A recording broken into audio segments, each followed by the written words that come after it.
Hi, I'm OKJ, and in 4 months I'll be taking my Chinese O-level exams for the very first time. Now, one of the events that sparked this entire series was a documentary I did in 2019, known as the Sunny Pass. That featured a man by the name of Sunny Ng, who did all he could to gather the memories of his village, known as Tai Chi Chun. But he can only converse in Mandarin, which is a language that was very poor in back then. And so, ever since then, I've always had that regret that it was due to my limited proficiency that made the documentary, I think, suffer from what it truly could be. Now that I've improved, maybe just slightly, I'm here today to meet him once more so that I can converse with him in Mandarin and understand him a little bit better. Hello, Sunny， 好久不见，4年了哎，4年了。幸好因为你在这边有写那个日记。Hello， 进来。还好吗？哎，重要是录他的华语标准吗？呀，OK， 我试一下。呀，我不是要不是你的日期。OK， 没问题哈。OK， 没关系啊，其实也是要比较自然一点嘛，对不对？当成老朋友。我叫黄耀天，我出生在柴崎村，1960年在那边出生。我的专长就是用绘画的方法记录东西。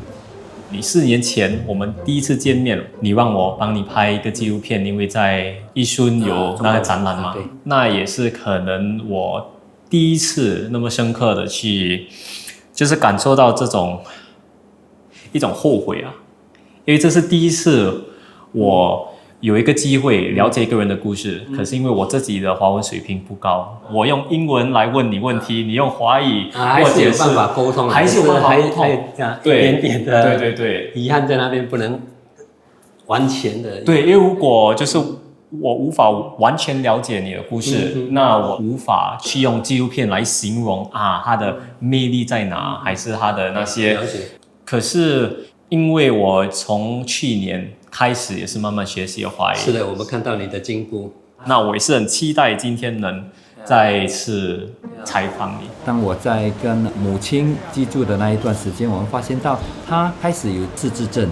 所以我就有那个念头，就是打算要把这些祖辈父母亲他们的历史记录下来。你这整个过程开始就是因为你想要跟你的妈妈沟通，然后妈妈还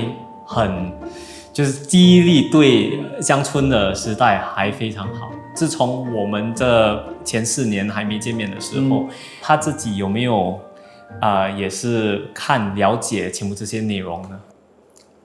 失智症的病况是你不能 expect 它会好转了，所以它其实也越来越差了。它到现在为止，它可能就是翻一下，它也没有什么兴趣了。对于妈妈来讲，我在那段时间，我不拜她能从那本书上得到一些欢乐对其他或者我们的下一代或者什么，我觉得这个是比较宝贵的东西。我们留给他们的是一段宝贵的历史。从2014年，我已经开始在收集跟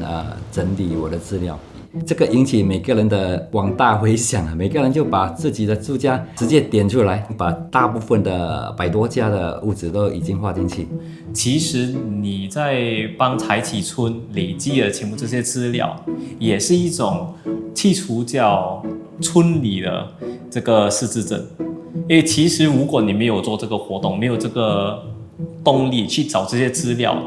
那总算有一天柴崎村的故事过了一段时间无法再掌握回来了。所以有一点点类似，就是跟失智症有很类似的形式，就是你不记录下来，当事人一忘记，接下来就没有办法，其他人就没有办法在那。我的遗憾就是就是我一了解了有这个关系，可是我无法就是在那时候问你一些问题，怎么把它就联合起来，然后那个纪录片就在那时没有去进入这个题目。可是可能我想问你是，现在已经过了那么久了，你没有算说这个整个展览啊计划是完成了吗？其实对我来讲，我只完成我觉得大概38%啊，不止吧？我觉得呢，我去采访的人数还是不足够，太少了。因为单方面我一个人呢是不可能去了解那个一个乡村或者一个地方里面的故事这么多，所以唯一的方法我就是觉得你一定要努力去采访道道地地的原村人哦，带出那个乡村里面的整个面貌是怎样。我是这样觉得的。如果住在当地的我们叫做原乡人呢，能自发性的去提供足够的一些故事啦，如果能插画或者是纪录片之类的这样我相信我们可以收集到蛮完整的一个新加坡的一个历史。我们发现我们其实还遗漏掉蛮多的住家，他们很积极的提供资料啦、照片啦，有办法的话，我就收集更多人的故事在里面。我觉得我的任务，我应该是要把它当成我接下来终身的一个梦想。那如果一个计划，一个人无法去把它做到最好，还是做到最完美，那这样的话，我们为什么还要去做呢？还是虽然我们无法完成这些计划，但是如果我们能做到最好，自己的能力最好。我了解你要问我什么东西？对，我觉得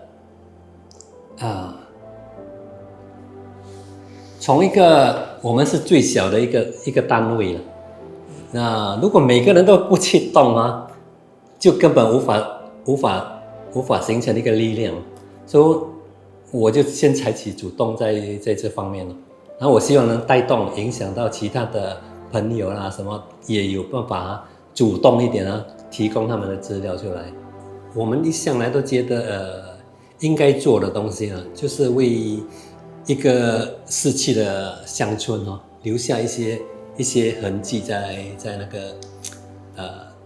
那一个区里面。你可以看到整个伊顺整个新镇就是找不到乡村的遗迹，所以我们在想，如果是有办法在这个新的城市里面再放进去我们的一些以前甘榜的壁画啦，最少我们可以给人家了解一下这个伊顺区以前是怎么一个样子。多么小的故事都是很重要的，因为你不收集这么一点一滴的东西你就没有办法把整个乡村活化起来。整个东西总该有人要做这一方面的东西，不然就是我们这代你可以看到年纪越大你的记忆力越来越差没有办法提供更完整的一些资料，所以就是你要尽快把我们所剩无几的记忆跟它记录下来。我一向来的愿望就是希望有一天有人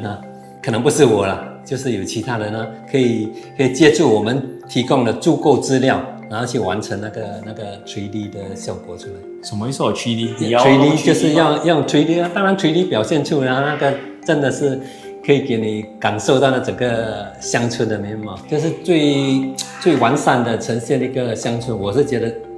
最呈现的方法是最理想的。我觉得你所做的都非常有意义，因为其实像这本书当认识你的时候我不能读那现在2023年其实我还是不会读到完可是这不代表几年后我可能就会开始这个了解，所以你就是给我这个年代还有可能下一代这个机会。如果我们能有这个能力，你的这些很宝贵的资料和内容会等着来我们去欣赏去了解，那这些故事就永远不会消失。对，我也是觉得这个是很重要的一块，对，一定要这样做。